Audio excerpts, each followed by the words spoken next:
పార్వతీపురం మాన్యం జిల్లా జియమ్మవలస మండలం చినమేరంగి కోటలో మాజీ ఉప ముఖ్యమంత్రి పాముల పుష్పశ్రీవాణి సమావేశం నిర్వహించారు. ఆమె మాట్లాడుతూ ఎన్నికల ముందు కూటమి ప్రజలకు ఇచ్చిన 237 హామీలు ఎక్కడా అని ప్రశ్నించారు. మాజీ ముఖ్యమంత్రి జగన్మోహన్ రెడ్డి కన్న ప్రజలకు ఎక్కువ పథకాలు ఇస్తామని చెప్పి అధికారంలోకి వచ్చే ప్రజలకు మోసం చేసిన ఘనత చంద్రబాబుదేనని ఎద్దేవా చేశారు. 20 లక్షల ఉద్యోగాలు, తల్లికి వందనం, ప్రతి మహిళకు 1500 ఇస్తామని చెప్పి ఇప్పుడు రాష్ట్రం అప్పుల్లో కూరుకుపోయిందని అనడం ఎంతవరకు సమంజసమని చంద్రబాబుని ప్రశ్నించారు. శ్రీలంక చేశారని చెప్పినటువంటి చంద్రబాబు నాయుడు గారు అదే నోటుతోటి ఎలక్షన్ మేనిఫెస్టోలో ఎలక్షన్ ముందు సభల్లో జగన్మోహన్ రెడ్డి గారి కన్నా ఎక్కువ పథకాలు ఇస్తాను, జగన్మోహన్ రెడ్డి గారి కన్నా రెట్టింపు డబ్బు ప్రజలకు అందజేస్తానని చెప్పేసి చంద్రబాబు నాయుడు గారు మాట ఇవ్వడం జరిగింది.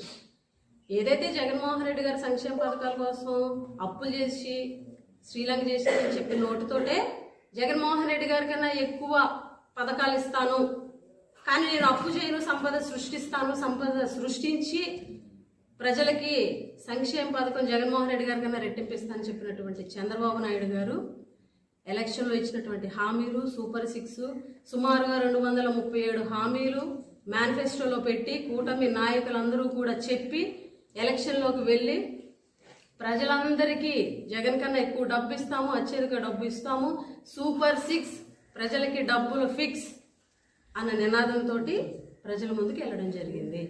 బాబు షూరిటీ భవిష్యత్తుకు గ్యారంటీ అన్న నోటితోటే ప్రజల్లోకి వెళ్ళి గెలిచి ఈరోజు బాబు షూరిటీ ప్రజలకు వెన్నుపోటు గ్యారంటీ ఎప్పట్లాగే అన్నట్టుగా ఈరోజు ప్రభుత్వ తీరు ఉంది. ఎందుకనంటే గెలిచిన తర్వాత, ముఖ్యమంత్రి అయిన తర్వాత, అధికారంలోకి వచ్చిన తర్వాత ఎప్పట్లాగే చంద్రబాబు నాయుడు గారు గతంలో ఈ 40 ఏళ్ల ఆయన రాజకీయ అనుభవంలో ఎప్పుడు ముఖ్యమంత్రి అయినా కూడా ఎలక్షన్ ముందు ఇచ్చినటువంటి హామీలను పక్కన పెట్టి వాటిని తుంగలో దొక్కి ప్రజలకి ఇచ్చిన హామీలతో పని లేదు అని చెప్పి 5 ఏళ్లు నడిపించేసి 5 ఏళ్ల చివర మళ్ళీ ఎలక్షన్కి ముందు తాయిలాలు ఇచ్చే విధంగా ఏ రకంగా ఆయన రాజకీయంగా ఈ 40 ఏళ్ళు ఆయన రాజకీయ ప్రస్థానం వెళ్ళిందో ఆయనలో మార్పు రాలేదు. ఈరోజు అధికారంలోకి వచ్చి ప్రజలకు ఇచ్చినటువంటి హామీలను పక్కన పెట్టి ఈరోజు ఏం చెబుతున్నారు? రాష్ట్రం అప్పుల పాలైపోయింది, రాష్ట్రం దివాలా తీసేసింది కాబట్టి ఈరోజు మళ్ళీ రాష్ట్రాన్ని గాడిలో పెట్టి అభివృద్ధి చేసిన డబ్బులతోటి సంపద సృష్టించిన తర్వాత ప్రజలకు ఇచ్చినటువంటి హామీలు సంక్షేమ పథకాలు నెరవేర్చగలను లేకపోతే చెయ్యలేను అని చెప్పేసి ఈరోజు చంద్రబాబు నాయుడు గారు నిస్సిగ్గుగా చేతులు ఎత్తేయడం మీరు అందరూ కూడా చూశారు. ఎలక్షన్ అయిపోయి అధికారంలోకి వచ్చిన తర్వాత చంద్రబాబు నాయుడు గారు ఈ 7 నెలల్లో చేసినటువంటి అప్పు 1,20,000 కోట్ల రూపాయలు. మరి ఆయన అప్పు చేస్తే మీరు సంపద సృష్టిస్తామని చెబితే మీరు సృష్టించాల్సింది సంపద కదా, మరి మీరెందుకు అప్పు ఈరోజు 1,20,000 కోట్లు 8 నెలల్లో తీసుకున్నారని మేము ప్రశ్నిస్తున్నాం. మీరు ఎలక్షన్ ముందు ఇచ్చినటువంటి హామీలు సూపర్ 6, తల్లికి వందనం, 20 లక్షల ఉద్యోగాలు లేకపోతే నిరుద్యోగ భృతి 3,000 రూపాయలు,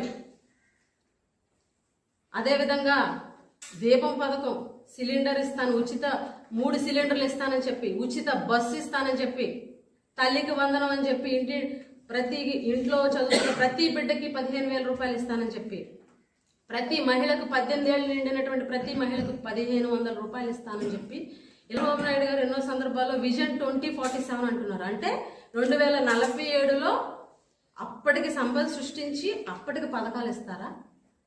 ఎలక్షన్కి ముందు రాష్ట్రం అప్పులు తెలీదా? లేకపోతే రాష్ట్ర బడ్జెట్ పరిస్థితులు తెలీదా? మరి ఆ రోజు రాష్ట్ర పరిస్థితులు ఎలా ఉన్నా సరే రేపు గెలిచిన తర్వాత ప్రతి పథకాన్ని అమలు చేసే బాధ్యత నేను తీసుకుంటాను, నేను గ్యారంటీ, మీ బాబు షూరిటీ ఇస్తున్నాడని చెప్పి చంద్రబాబు నాయుడు గారు చెప్పలేదా? జగన్మోహన్ రెడ్డి గారు దిగే టైంకి మార్చి